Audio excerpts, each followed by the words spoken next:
Welcome to the Developing Dads podcast, episode number 71 on this fine Friday morning.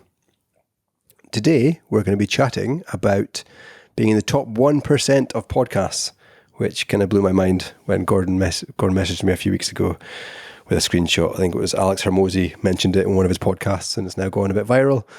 But yeah, we're in the top 1%, which is cool. And that'll do for an intro. Like always, we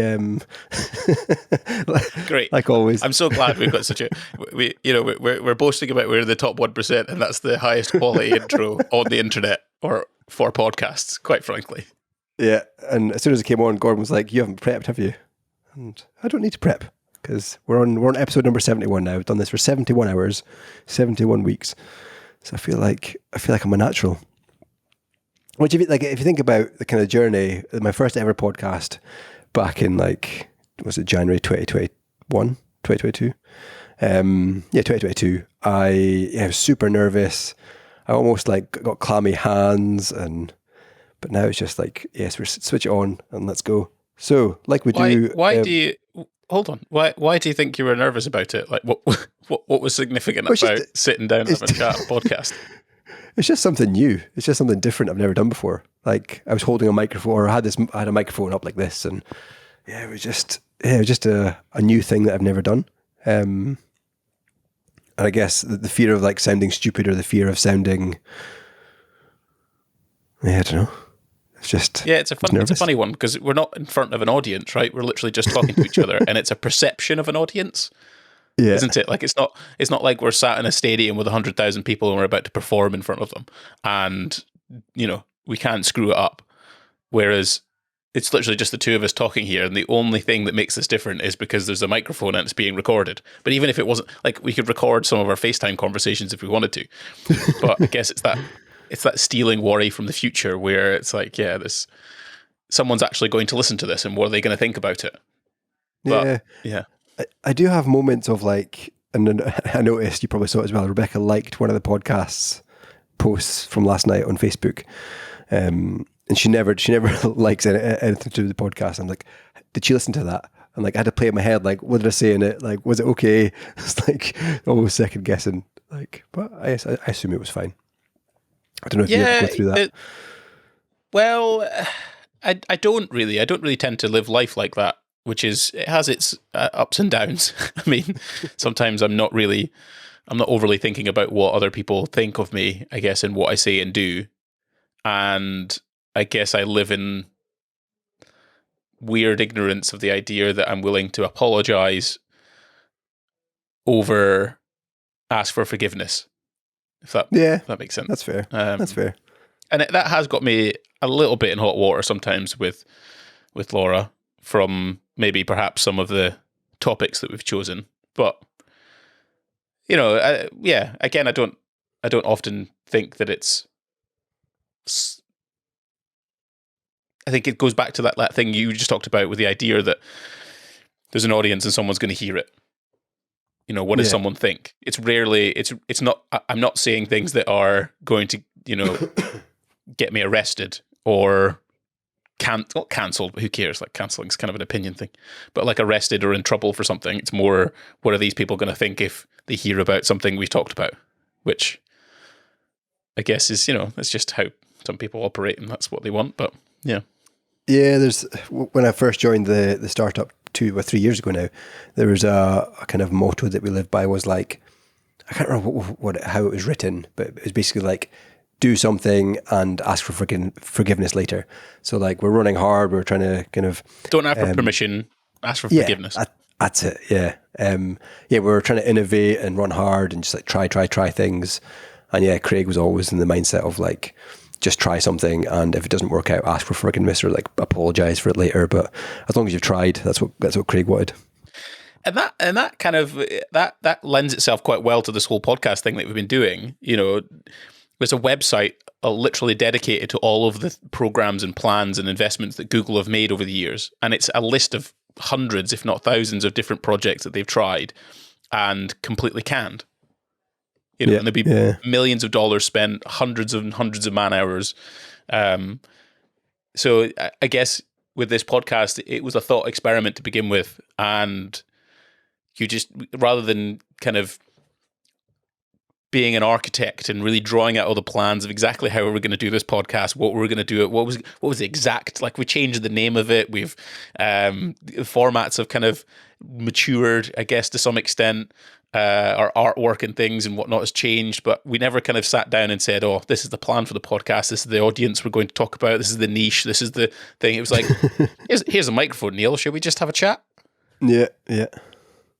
It's worked out all right. I know, because it started off as the Greenhorn podcast of just us chatting, but then it kind of developed into, well, we're both dads, we're both developing, so. Exactly. Shall we skip the how are yous? Because let's be honest, I mean, I haven't done anything. Have you done anything this week? No, I think we should carry on with how are yous, Gordon. I think it's all right, fine, okay, all right. Well, if it is a tradition as part of the podcast, then I think I'm just trying to lend myself to retention of some kind. Anyway, how are you doing, Gordon? I'm fine. Yes. For those who are potentially new listeners. For those who are potentially new listeners, we always ask each other how we've been getting on and what we've been up to. So, to be honest, I haven't really done much since we last spoke. I did, I guess, have an official first football practice for Olivia.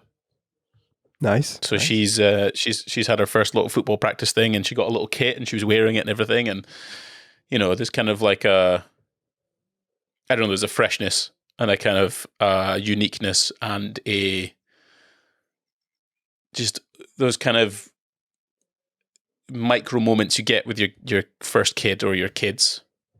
That's kind of it's a level of happiness that you're like, oh, that's interesting. Yeah. Never felt that before. And I don't know where else you get that from. Like, that's, there's, as an adult, you essentially, like, Olivia thinks puddles are some of the greatest things that have ever been created, right? But because I've lived on this planet for 35, going on 36 years, puddles are not really that much of an interest to me. In fact, they're a bit of a nuisance. So it's kind of interesting. As you age, you just kind of become quite numb to the beauty of the world, I guess. And a child really kind of reignites that interest and fun in so many little things that just seem completely mundane in your whole life. And even doing something like going to playing football, of which I've done hundreds of times over my lifetime, the fact that I went with my daughter, who gets ridiculously excited at any sight of a ball-shaped thing to kick, then it just feels incredible. So yeah, I guess, that's a highlight. The rest of the week's just been work and other bits and pieces. So that'll do for my philosophical speech. It was on a Chris Williamson podcast where there's some study, I don't know how the study was done or what it was, but anyway, somebody came up with, like, your life doesn't feel fulfilled until you have that family and have kids. I think there's a level of something missing if you just go through life with no kids and no kind of, family unit. And I definitely get that. Like, if I look back and the moments I've shared with my kids, and it's just, it's a new level of happiness, like you said, that you just can't find anywhere else and you can't really describe it. It's nice. Yep. How was your week, Neil, apart from getting COVID for about the 74th time? Look, who knows if it's COVID? Don't have test. Didn't test. But yeah, it was annoying because it was meant to be a really good week in London. We're kind of kicking off with this customer, this new client, and it's been in the works for months and months and months. So anyway, I make my way to the airport on Monday morning. Feeling pretty rubbish, to be honest. Like, the night before, really bad fever. Rebecca was like, "I don't think you should go." I was like, "No, I'm just gonna go. I'm just gonna do it." The worst that's going to happen is I come home the same night and I just do the meeting, which was on the Monday. Anyway, I got to the airport, and just before security, I just felt like I was going to collapse. I was like, I can't do this. So I ended up getting a taxi home, and then was in bed for 2.5 days, just feeling absolutely minging. Didn't actually make the meeting remotely either. So my boss had to do it for me, which was nice of her.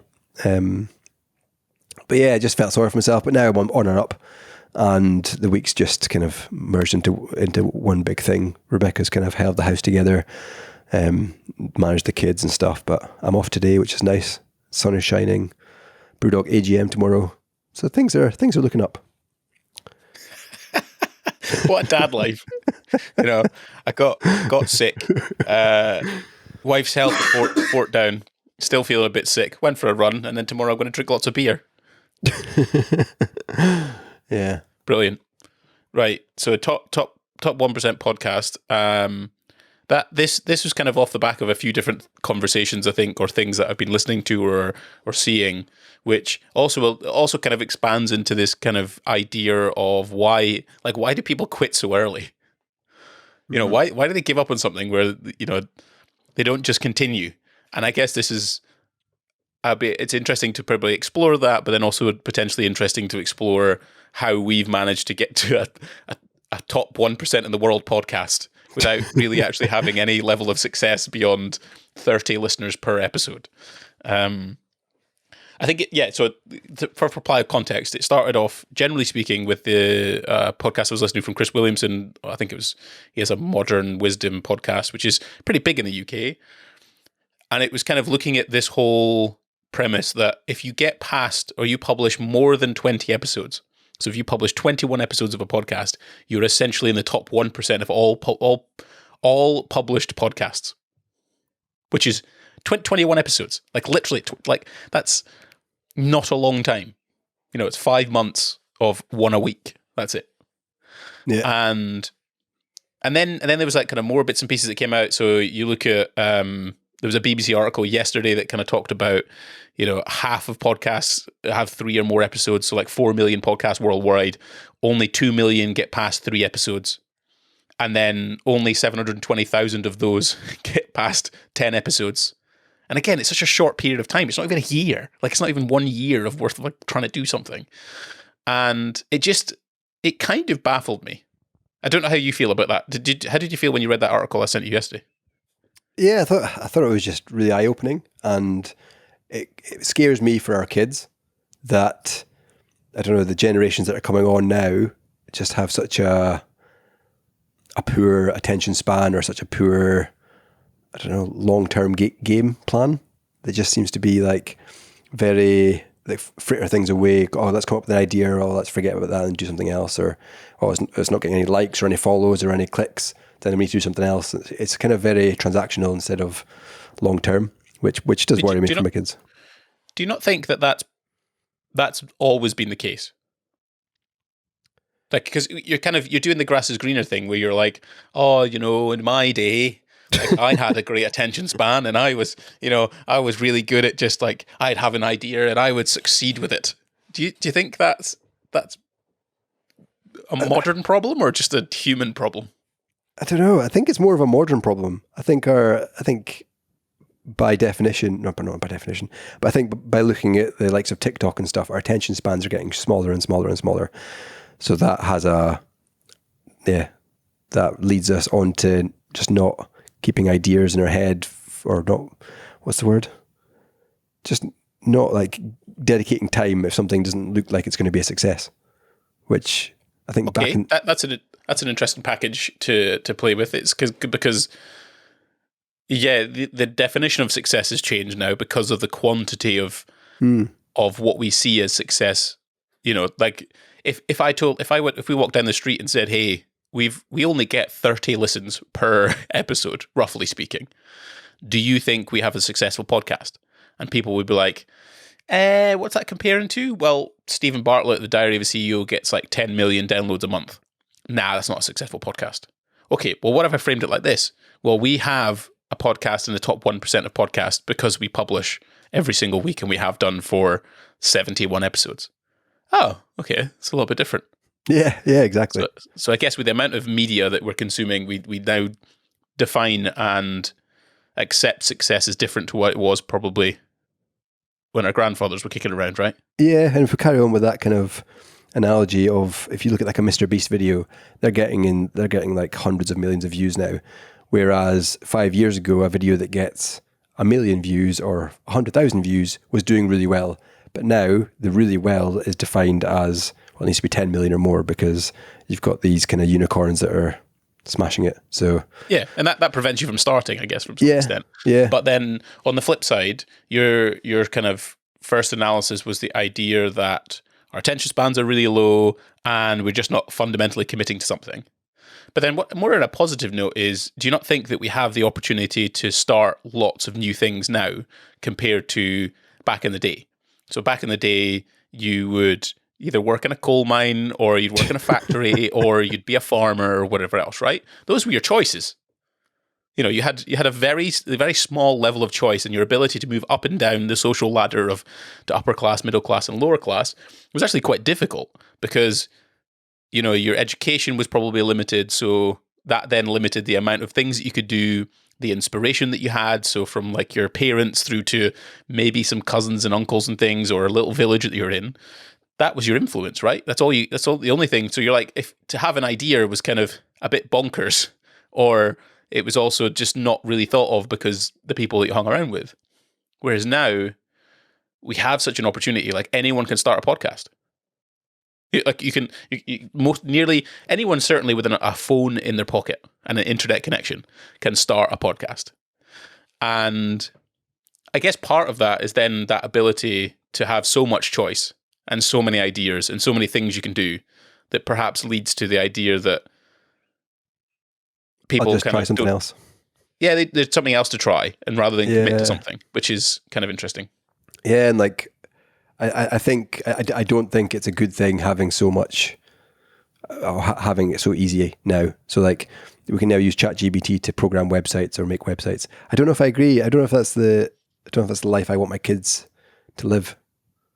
No, there's certainly a bit of like skin in the game, working hard, grinding, hustling, like doing all the things and the hard labor. I would say that from this whole fitness industry thing where there's online coaches just become online coaches. They've never worked on the gym floor. And part of me is like, that's amazing. You don't have to get up at 4:00 in the morning and go and train a client because it's really hard, or work till 9 p.m. at night. You don't have to have cancellations of clients all the time and wasting time and all these kind of things. And you can work remotely. You can do anywhere in the world if you want to. But I do agree that there's some part of, like, there's a balance between actually doing the thing and working with human beings in person, like touching and moving and helping and instructing and talking and all those kind of things, and social skills that lend itself very well. There's that hard balance, like you say, like you're kind of describing, where part of me is like, it's unbelievable the choice that our kids have now to be able to just not have to go to university, spend £9,000 per year, and result in joining a corporate ladder that they don't want to do, that they're not interested. Like, it's not fun. It's not fun to be a cog in a wheel of a 10,000 person organization. What's actually fun is making your own money and then finding out how to do that. And then all these opportunities like ChatGPT, you can now create a business around teaching people how to use AI. Yeah. Yeah. So yeah, I think the abundance of choice is helpful and not helpful. But we're lucky enough, both of us, in where we traverse that tightrope of, we remember cassette players, but now we live in a world of AI, right? Yeah, yeah. But our kids will just remember AI. No, but that's the whole point of having a parent. That's the whole point of having grandparents, right? They kind of poke you and remind you of the past. Yeah. Because they are a physical, they're there, they're right in front of you. It's not a book, it's not a movie, it's not a TV program. It's basically like there's someone who lived through that. Like we had when we had our grandfather, not that he necessarily talked about the war, but he did a little bit. And that gave me an opportunity to understand perhaps more deeply the true cost of what that was. Yeah. It's, I guess, taking it back to how have we managed to carry on doing 71 episodes? Oh, yeah. What do you think's the kind of the number one thing that's helped us reach? I don't think there's one thing that helps people succeed in terms of being consistent. I think it's a measure of a few things. Probably the start of it is to roughly have probably no expectations of a project beyond something that's quite a simple, perhaps, mission. Yeah, that's fair. But then having boundaries or having set things like we're going to publish every Monday and we're going to do one episode a week. Sure. But if there was, like, that's an expectation, sure, and that's like a commitment. I don't think it's even an expectation. I think it's actually called a commitment. But an expectation to me would be like, if I'm not getting 1,000 downloads, then Yeah. I'm not interested. Or it has to be 2 hours long, or it has to be all these things. Yeah, it doesn't. And I didn't feel that way. I was just like, let's just try it out. Let's see what happens. There's no expectations. Like, there's nothing for us to lose in this path apart from, like, the asymmetrical risk that I saw in this was only upside. There's literally no downside.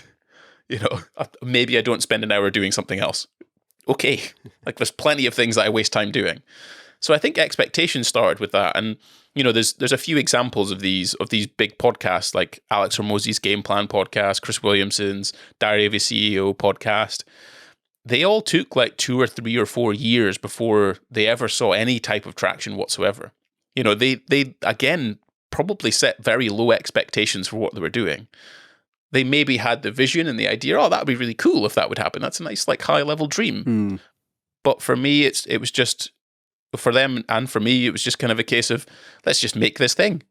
And maybe you define a low-level mission of some kind, or some sort of mission that helps you. Like, I think Alex Hormozi's was to share how to build a business to young people, so they don't have to follow a path that they don't want to. He can help educate them. I think Chris Williamson's was just an evolution of something. I think he wanted to have higher level conversations about things that he couldn't in his current life because he was a club promoter.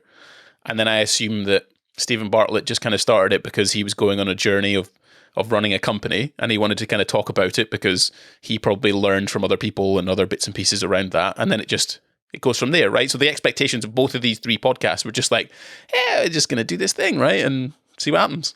Yeah, and now they're some of the biggest in the world. Steve Bartlett's one's quite interesting. So I remember listening to I was kind of an avid follower of him before he was even famous, and his podcast was actually recorded on his phone, and he used to just like sit like this in his bedroom and speak into it, and that was it. And then he'd hit publish, and there'd be no editing, there'd be no adverts on it. And it was when Social Chain was kind of going through its IPO and selling out and stuff. But yeah, it's just fascinating how these, if you look at how these started with no expectations, no real boundaries, they just went for it. No fancy kit, no fancy technology. Isn't that cool? Isn't that cool though? We can now look back on individuals that have now, quote unquote, made it with their thing, and we can look back to the first episode of A Diary of a CEO. We can look all the way back to the first Joe Rogan podcast. We can look all the way back to the first Chris Williamson Modern Wisdom podcast. And that's cool though, isn't it? Do you like that? Yeah, I love looking at it. And even Mr. Beast's videos, his first ever videos come up, and it's just him in like a really almost like a shack in some kind of down like weird city in America. Not weird city, I shouldn't say that. But yes, he lives in quite a rough kind of bedroom, and it's just him like building a computer or something, all the way up to now where he's getting hundreds of millions of views. It's like seeing that journey is just fascinating, and I think hopefully it's going to help people in terms of seeing where they've come from. Okay, and now they've done 10,000 videos.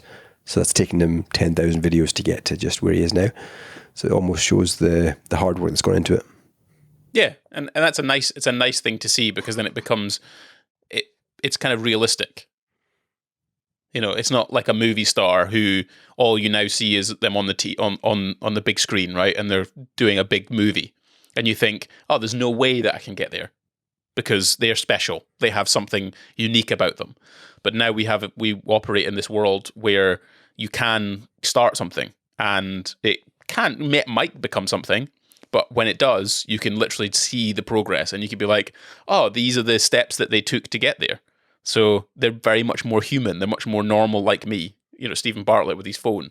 Again, it goes back to that point that anybody could start this thing and do this thing. It just has to have some level of consistency and time attached to it.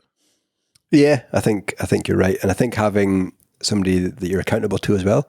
So I don't think this would be as successful as it is if it wasn't for me and you doing it together. If I just turned out to Rebecca and said, I'm going to do a podcast and I'm going to try and get some guests, or I'm going to do a solo one, it would probably last 20 episodes, or if that, maybe 3 episodes. So having accountability. I think you're right. You're definitely right there on, there's 2 factors to that, right? There is the collaboration aspect, which makes you accountable. So you can still be accountable to guests because you've allocated a time, you've had them wanted to turn up and have a conversation of some kind.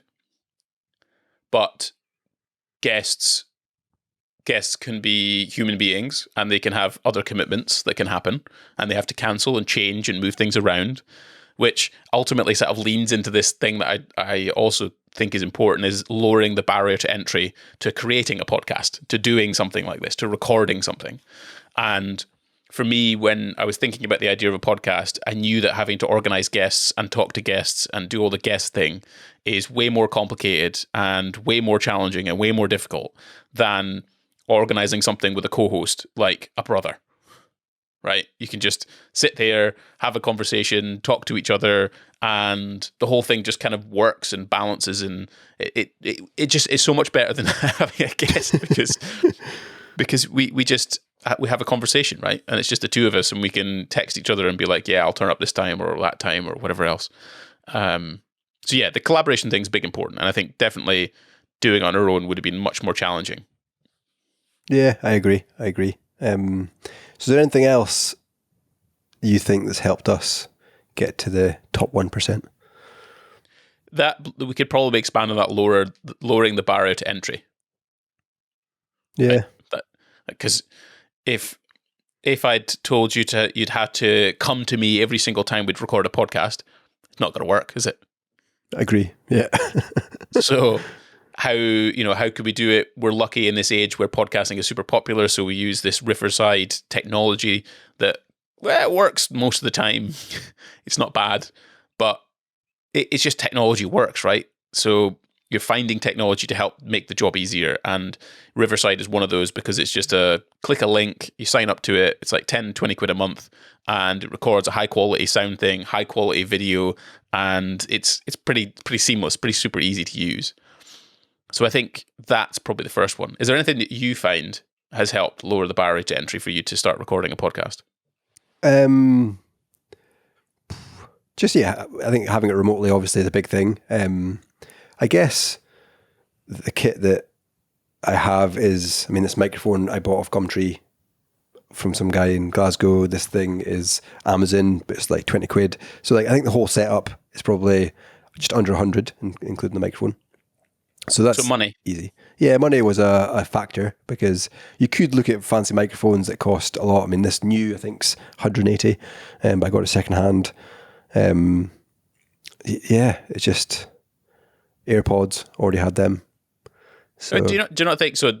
Even go further than that. Like, we originally had microphones on stands, and you found that you were having to set it up or do it somewhere specific and whatever else. But now you've got like a handheld microphone where you're just like, I'll just plug it into the computer and off we go. Yeah, it's easy. I have thought about and looked at it a few times, trying to get one for my phone, so I could just have my phone here and then use that. And I think that might, because Riverside's got a good app for phones.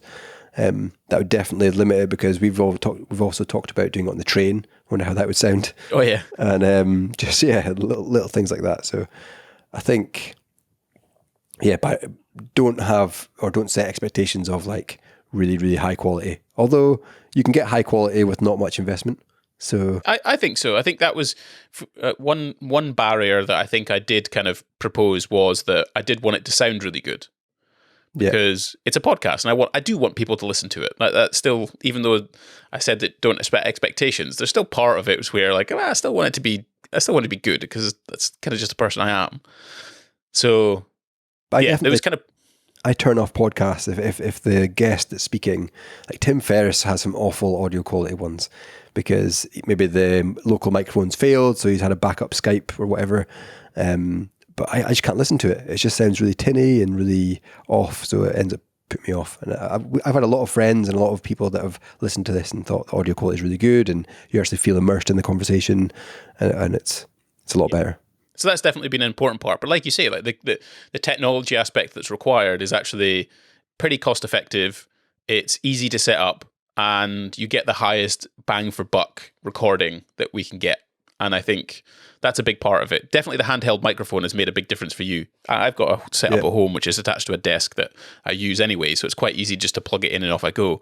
But I do also have a handheld version that if I do want to sort of chill out and sit on the sofa, I can do that. And then also like the editing aspect of it was super important to me, to being super simple. Because I know you talked about a friend who'd started a podcast. Do you want to tell that story? Yeah, so he's a new colleague at work started, and he found out that I had a podcast, and he was like, "Wow, I can't believe you're at episode number 60 at the time or whatever."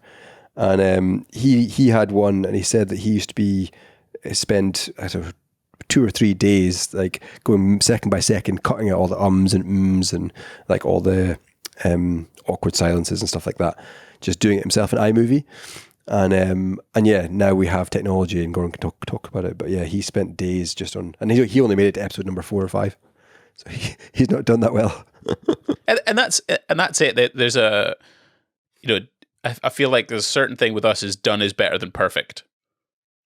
Yeah, this is a conversation between me and you. Again, going back to the expectation thing. Like, if nobody listens to this, it doesn't matter. We've got a little bit of a mission that we do, but at the end of the day, it was a conversation to 2 of us, and then for our kids to listen back to us having a conversation on a podcast when they're all grown up and they want to find out what we were up to, or even our grandkids. So with that, it's kind of like, if it's an and or ah comes out of this, or I don't sound perfect or whatever else, I don't care. Yeah. Who cares? Yeah. So that already cuts out the whole editing thing. Like, I do not edit this podcast beyond improving the audio quality. And yeah, that's important. And then the second one was, how can I make sure that the edit of the podcast, if I do want it to sound really, really good and I want to get it on the platforms and all that kind of thing, then the first one was we use Simplecast to distribute the podcast. So that goes across all of the Spotify, Apple, Google Podcasts, whatever else. What other platforms that do podcasting? I don't know. So that distributes it all across there, which is super handy. So you just upload it, write something, and then send it off. To edit the podcast audio, I use something called Auphonic, which takes both the files that come from Riverside and then basically just makes them sound really nice. It's like an AI editing podcasty platform, and it's brilliant. It's great. It really does help enhance the audio quality from what we record with this. And again, it's pretty cheap. Doesn't cost much, like £8 a month or something. And then I guess I already have the skills to be able to create a YouTube video to be able to upload onto YouTube, which again takes me 5 minutes. But you could equally just do it through Riverside and export a high quality YouTube thing and have it uploaded if you want to. And there's stuff like, I'm going to try and do a better thumbnail for this YouTube video to see if it improves, because I think YouTube are starting to push podcasts, and I'll see how long that takes me. It adds on to the cost and time that we need for editing a podcast. But yeah, generally that lower barrier to entry, using technology, giving myself a time limit of like 15, 20 minutes to get this podcast edited and up, has worked really well. And yeah, lowering expectations and lowering barriers to entry do a lot for getting through to 71 episodes. Yeah, no, I think you're right. And you soon find ways to refine the process. Now we've got it down to a fine art. But before we used to, like, I don't know, did we always start with Riverside? I feel like we've gone through different platforms. Nah, we used something else. That was rubbish. But they've all got their, and that's also like, there's a certain part of this of like accepting that not everything is going to be perfect. Yeah, and that's what certainly the likes of Tim Ferriss and stuff. He just runs with still. I don't think he has much of a team behind him, and yeah, he just runs with it. But he's got one of the biggest podcasts in the world, which is pretty cool. And that goes to the idea of like, publish it and then iterate over time rather than planning everything out, trying to work out what's the best for this, the best for that, or it simply was a case of, I was like, Neil, let's do a podcast on this day, and turn up and we'd have a couple of beers and have a chat, and that was it, and then publish it. Yeah. That's it. That's always been the philosophy, and we've got better, haven't we? We've got better at planning. We've got better at having these conversations, having them more confidently, enjoying them more, coming up with better ideas.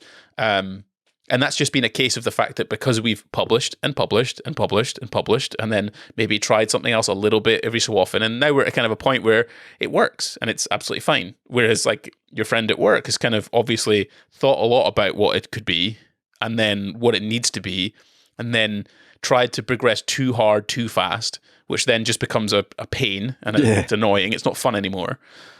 And he'd be much better just publishing the thing and then maybe tweaking it a little bit or finding something else to help or whatever. So yeah. Yeah, no, I agree. So looking back over the last 71 episodes, have you got any favourites? Favorites? I don't know. I do prefer the in-person versions. Yeah. Always. Just because I've always thought conversations in person are way better than on a screen. Like way better.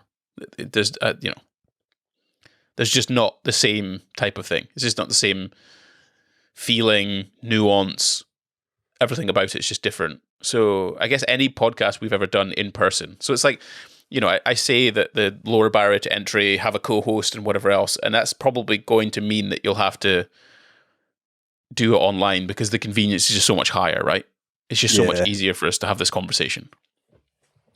But if you do have a co-host and you work with them, then to consider having some levels of in-person because they become a fun thing to do. Like we've gone to London Bridge and had some beers and did a podcast. And we've gone to the new Brewdog opening that had a podcast thing, which although it was crap and worse than our own setup, it was still an adventure. It was still a thing to do. We did a 360 walking podcast. We've done all sorts of things, and that feels pretty good. So those are my favorites for sure.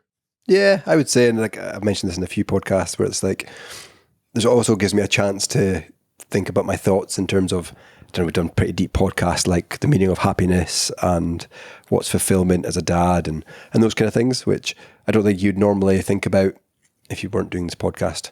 And I guess I actually haven't mentioned it on this episode, but another reason of the why for me anyway, and I think you mentioned it, is so our kids have something to look back at, which I guess it's a goal that doesn't involve any. So it's not like we need to have 1,000 views a podcast to make it a success. The success in my eyes is to have some kind of library where if I'm not here in a few years' time, or hopefully, or if when I'm not around, my grandkids, few years, my kids have something to look back on and something to kind of remember me by, and my values and what goes in my head and what I've been up to. I think that's really powerful. Just making it quite personal, and it's not like an external thing. But that's the mission, right? That's the thing that I talked about, where if you have something that's getting you up in the morning to do it, then there has to be all this other stuff. There has to be all the things like lower barrier to entry, skill, and whatever else, blah, blah, blah. But we have that little bit of a thing. They're like, well, we're doing a good thing here. This is why we're doing it. You know? So, the publish thing, collaborate thing. I think there is one thing that I think we've needed is the Monday upload. Yeah. It's like it has to come out on a Monday morning. I schedule it for 6:45. It usually comes out at like 7 o'clock once the platforms have been spread out and it's gone out somewhere. But I do feel like having that there is a firm deadline. There's something like we have to publish something because that's made us make content, hasn't it? Last minute on a Sunday. Yeah, I agree. And I don't think if we didn't have that, because there's the mission thing, there's the low expectations, there's the low barrier entry, but there's a commitment. There's like, we're going to upload on a Monday, and that's definitely driven forward. And if you don't have that, that's something that says you do this on this day at this time. I think that's why perhaps people fail, probably to some extent. Like there's a bunch of stuff, there's a cocktail of things. But if you don't set a specific deadline, like your exams or my bodybuilding show or a wedding day, these kind of things that people go through transformations for, you just need that publish day, that day where you're like, I'm going to turn up. Because have you had people message you when we don't publish on a Monday? Yeah, there's been a couple, which is quite nice. It's just like, oh, you're looking out for it. But it's almost like a habit now. It's like a weekly habit, and they say that if you stop doing something 2 times in a row, or if you stop doing it more than 2 times in a row, then that's it. You may as well, you've got a new habit that is kind of replaced the old one. So I think people may set a goal of like, right, I'll do it every Monday, but then miss it and then miss it again. The chances of them getting back to that Monday is probably very, very slim. So I guess the moral of the story is don't miss one. Or if you do miss one, pick it up again. But then I guess we've had months where we've been super ahead of ourselves. So we've been able to have like 2 or 3 weeks off actually podcasting. So I think there's a balance there. Yeah, true. It's been nice when we've been way ahead of podcast episodes and we haven't had to, kind of pick ourselves up and be like, hey, you got to do this thing. Sometimes it's been nice to have a little break because we've recorded like 3 or 4 podcasts in a week or two. So I guess there's a balance there. There's like, I am going to commit to it, but it's okay having a schedule and a plan ahead where you've already set up a bunch of episodes that are going to be published and you can take some time off because, what is it again? When you don't see someone for a while, absence makes the heart grow fonder. Yeah. No, I get that. And it weirdly feels nice. It's a Friday. It's going to go out on Monday. We've actually got some time. We don't have to. We don't have to stress But it'd be nice. You don't have to do. You don't have to do anything. You just got to turn up for an hour to do the podcast. That's the one that's got to like edit it and then upload it. I do the reels now. The reels have been doing well. Well done. Thanks. So is there anything else as part of this podcast you feel like has meant that we've got into the top 1% somehow? Yeah, I think, as I mentioned, the biggest thing is having somebody that you're accountable to is everything you've mentioned, low barrier to entry and stuff, but having the accountability is a big thing because we've all been there. I'm going to do this thing, or I'm going to put out one bit of content every day, or whatever. But having someone accountable that you're going to speak to is the biggest driver. I think if you try and do a solo podcast, you're going to be challenging because you're going to be tired one day. Or there's been loads of opportunities for us to cancel, but because we're going to cancel on each other, it doesn't feel that good. So. Yes. You get through it. Yeah, it is. There's a vlogger on YouTube, an old school vlogger called Emma Chamberlain, and she didn't upload for a long time on YouTube, and she's now signed a deal with like Spotify, I think, for a podcast, and it's doing really, really well apparently on Spotify. But I imagine the money has been a large motivator to get her to turn up every single day and do the thing. Yeah. So I'm curious about how that then influences her long-term kind of progress with the podcast. I'd be fascinated how that works. Yeah, that's interesting. I don't know that vlogger, but yeah, the fact she's come back for a podcast deal is quite interesting. But you hear some of these. Joe Rogan got offered a crazy amount of money to be exclusive to Spotify. 100 million or something, wasn't it? Yeah, and it's just it's mad the money involved now. And I think the article you sent me yesterday mentioned. The size, it's something like 100 billion or something for the UK. The size of the I could tell you the industry. Yeah, it is massive, and it's growing, but the amount of podcasts is shrinking. So the amount of active podcasts in 2020 was about 59% of the amount that had been published was active.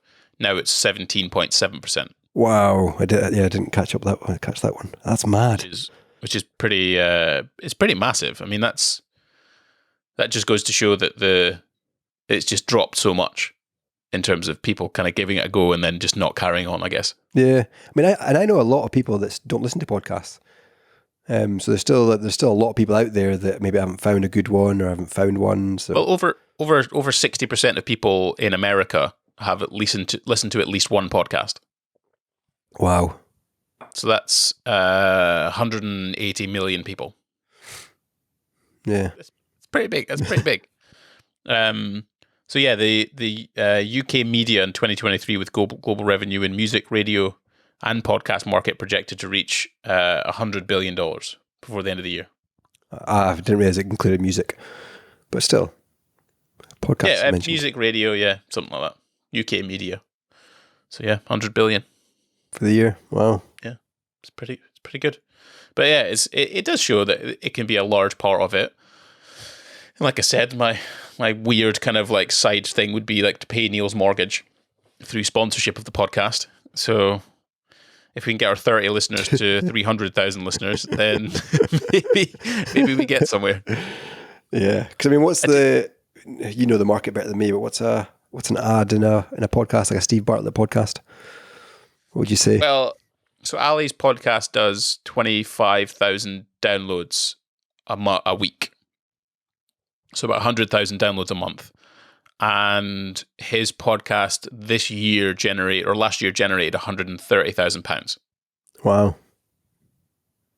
So that kind of gives you a bit of a scope, I guess. So maybe your earnings are about 10% of the total listeners for the year in pounds. Yeah, okay. So at present, we'll get £150. But yeah, so that gives you a bit of an idea, I guess, of what it's worth. And Stephen Bartlett's one he'll probably generate over $1 million. Yeah. On his one, but then he has 30 people working for him. Mad. So yeah, it's kind of it's like a nice thought. And I guess Joe Rogan's a good example of it, where he just kind of started doing the podcast for fun. Like, it was just because he wanted to do it, have interesting conversations, and then now it's turned into £100 million investment. Yeah. But you look at Tim Ferriss, so I don't think he's got a big production team behind him. He's probably got maybe 10 max. But I think he'll be taking in a lot of money. And, oh yeah. So you don't really need that big team. You can still have a profitable podcast, a very profitable podcast with. And this is everything about it, right? We were kind of talking about the idea of barrier to entry. There's a certain point where it just doesn't become fun anymore, right? It now becomes you're a presenter. Yeah. You know, where Stephen Bartlett, for example, he has a videographer specifically who's operating like 7 or 8 cameras at once for the podcast, you know, which is bonkers. You know, does he need all of that? Probably not. Yeah.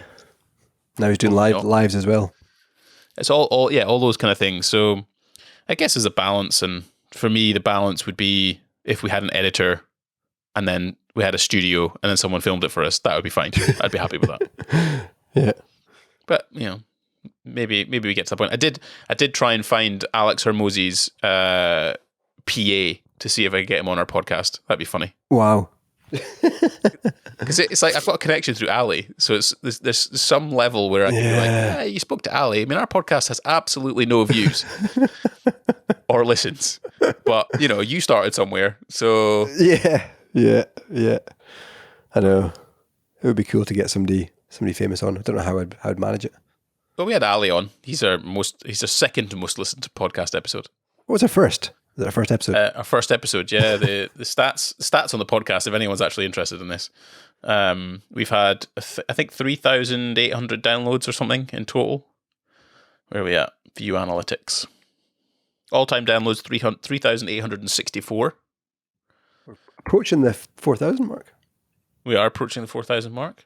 Our average sort of downloads per episode, you know, is roughly the kind of, at the moment it's about 30-ish. So it's kind of grown, I guess.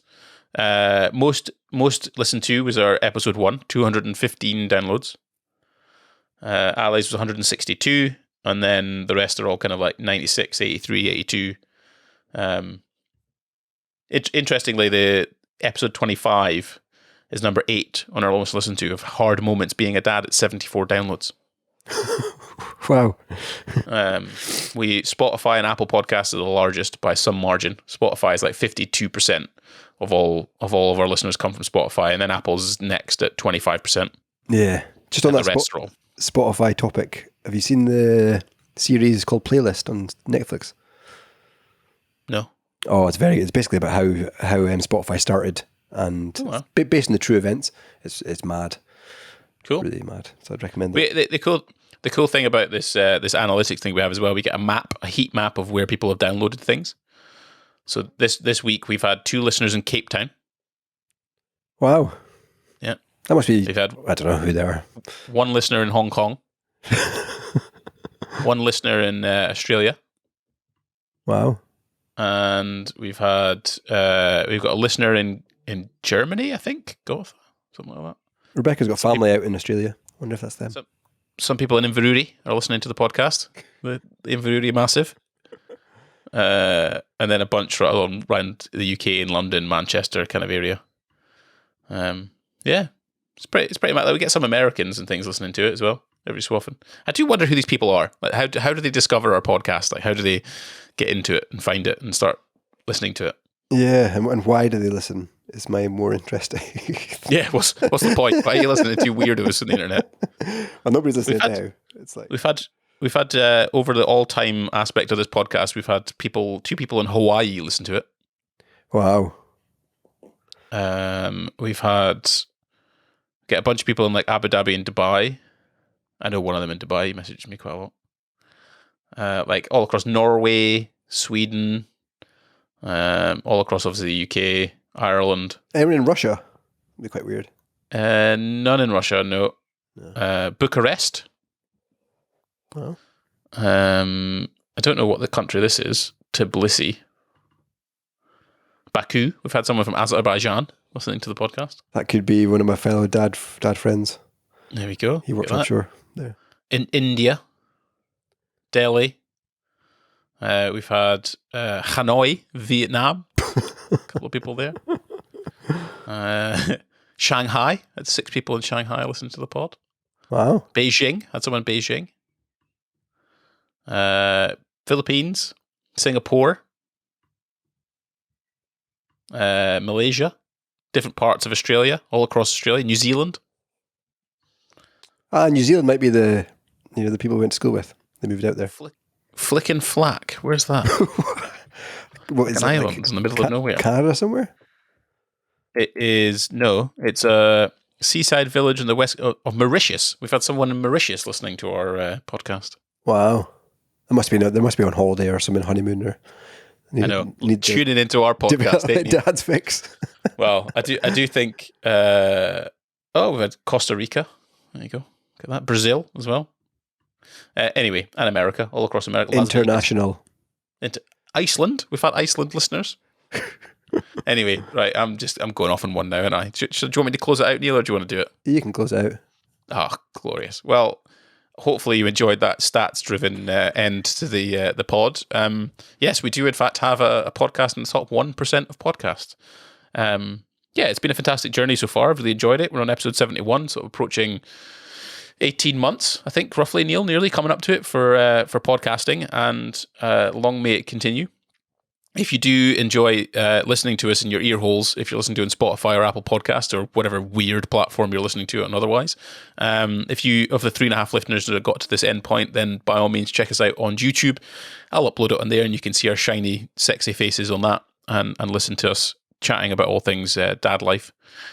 We also have some system, apparently, Neil says, to upload reels onto Instagram, and they come up every so often, so he's managed to start doing that. So if you can follow us on Instagram, Developing Dads, you can check out any of the snippets and things from the podcast, and even comment and tell us how amazing or crap this podcast is in your life. Is that it, Neil? What? I think that's fine. Anything else? Oh, yeah, cool. Leave us a 5-star review on Spotify, would be nice. 5-star review. There's actually there's something on Spotify. I don't know. I need to figure out how to do it, but you can actually send questions now. Oh, through Spotify podcasts. So right, that's a job for you, Neil. I'll figure out how to do that. Yes, please do. All right. Well, I hope you have a great rest of your week, and we'll see you in the next episode. Cheers. Thank you. Bye.